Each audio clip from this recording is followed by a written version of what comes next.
مقصد امام حسین کیا ہے؟ امام نے کہا ہم غیر معروف راستے سے نہیں جائیں گے، اور ہم یہ بھی نہیں کریں گے کہ ہم بتائیں نہ کہ ہم جا کر رہے ہیں،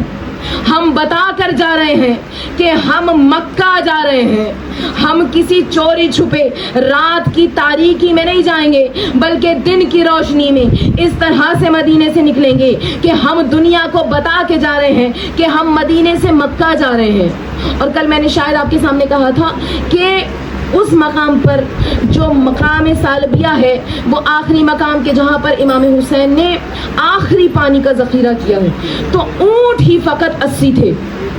جن پر پانی کا ذخیرہ کیا ہے، اور 300 اونٹ، یہ ذرا تاریخ ہے، ذرا اپنے ذہن میں محفوظ رکھیے گا، 300 اونٹ جس وقت امام مدینے سے چل رہے ہیں نا مومنات، 300 اونٹ وہ ہیں کہ جس پر فقط سامان سفر لادا گیا ہے، سامان سفر 300 اونٹوں پر لادا گیا، اور 40 سرخ محمل ہیں جن کے اوپر قناتیں لگا کر انہیں سایابان بنایا گیا ہے۔ یہ وہ 40 محمل ہیں جس میں کربلا آنے والی مخدرات نے سوار ہونا ہے۔ کیونکہ کل بات ادھوری رہ گئی تھی نا، اجازت دیجیے وہ جملے مکمل کر کے میں آپ کو کربلا لے آؤں گی کہ جس وقت وہی وقت کہ جب سیدہ مباہلے میں نکلی ہے، وہی وقت کہ جو نہ دن میں شمار ہے نہ رات میں، صبح کا تارا طلوع ہو چکا ہے، اور اس کے وقت حضرت عباس میان سے تلوار نکالے مسجد نبوی کے صحن میں، کیونکہ آپ کو معلوم ہے نا دروازہ، سیدہ کے گھر کا دروازہ کھل رہا ہے مسجد نبوی میں، مسجد نبوی سے وہ محمل بٹھائے گئے، اور ایک ایک مستور آ کر ان محملوں میں سوار ہو رہی ہے۔ کتنی مستورات ہیں؟ 40 محمل ہیں، ہر محمل میں 2 مستورات سوار ہیں، محملوں میں بچے بھی ہیں، گود کے شیرخوار بچے بھی ہیں، 18 دن کا علی اصغر بھی ہے۔ کس شان سے قافلہ چلا ہے! میں نے آپ سے کہا تھا کہ مدینے کی گلیوں میں سناٹا ہو گیا، اور مدینے کو چھوڑ کر آنے والے مکہ سے ہوتے ہوئے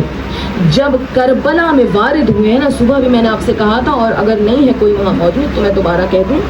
کہ یہ وہ قافلہ ہے کہ جو آہستہ آہستہ جب آخری منزلوں پر پہنچا نا، تو مقام ساق پر جہاں پہ حضرت مسلم کی شہادت کی خبر آئی ہے نا، وہاں پر میرے مولا نے پہلی بار بیعت اٹھائی۔ ہزاروں کی تعداد میں لوگ ہیں امام حسین کے ساتھ، اور اسی امید پر ہیں کہ کوفہ جائیں گے اور حسین وہاں حکومت بنانے والے ہیں۔ امام حسین نے کہا دیکھو بیعت اٹھا رہا ہوں، مسلم وعدہ گاہ پہنچ چکے اور ہم اپنی وعدہ گاہ کی طرف مڑ رہے ہیں، جس نے مرنا ہے وہ ساتھ چلے۔ تو آپ کو معلوم ہے تاریخ نے لکھا ہے، یہ کڑے ہوئے حقائق ہیں جو بتاتے ہیں کہ حسین کے چنے ہوئے ناصر کیسے تھے۔ تاریخ نے لکھا ہے رات کو سب سو جاتے، جب صبح کو آنکھ کھلتی خیمے خالی ہیں، چھوڑ کر حسین کو جا رہے ہیں، یہاں تک کہ 2 محرم کو وہ پہنچ گئے کہ جن کا نام محضر شہادت میں ہے، اور ابھی کچھ آنا باقی ہے۔ حسین انتظار کریں گے، حسین نے 9 محرم تک انتظار کرنا ہے مومنات۔ اور کیونکہ انشاءاللہ رات کی مجلس میں آپ کے سامنے ذکر کروں گی کہ تو ایسے ناصران ہیں امام حسین کے کہ جو بعد امام حسین میں کربلا میں شہید ہوئے، یہ ایک الگ موضوع چل پڑے گا۔ تو کیونکہ 2 محرم فاطمہ کا لال کربلا کی سرزمین پر آ پہنچا، اور کس طرح آیا ہے میں نے کل آپ سے کہا تھا 28 محرم کی صبح کو ماں نے وعدہ کیا کہ اے میرے لال وعدہ ہے تجھ سے پہلے فاطمہ کربلا میں موجود ہوگی۔ تو جب 7 مرتبہ تاریخ نے لکھا ہے امام حسین جیسے ہی غازریہ سے ہوتے ہوئے اس منزل پر پہنچے کہ جو قتل گاہ امام حسین ہے، قریب پہنچے، دیکھا کہ اسب باوفا ذوالجناح رک گیا۔ امام نے دیکھا کہ چاروں طرف سے دھول اٹھی، اور ایک ایسا غبار اٹھا مومنات کہ میرے مولا کا چہرہ غبار آلود ہو گیا۔ جیسے ہی منظر محمل کی اوٹ سے زینب و کلثوم نے دیکھا نا، تڑپ کر کہا زینب سے کلثوم نے کہ اے ماں جائی، نہ جانے کون سی سرزمین ہے کہ جہاں پر پورے راستے ہم نے اپنے بھائی کے چہرے پر تازگی بھی پائی، ہم نے اپنے بھائی کے چہرے پر سکون بھی پایا۔ نہ جانے کون سی سرزمین ہے کہ جس پہ قدم رکھتے ہی میرے بھائی کا چہرہ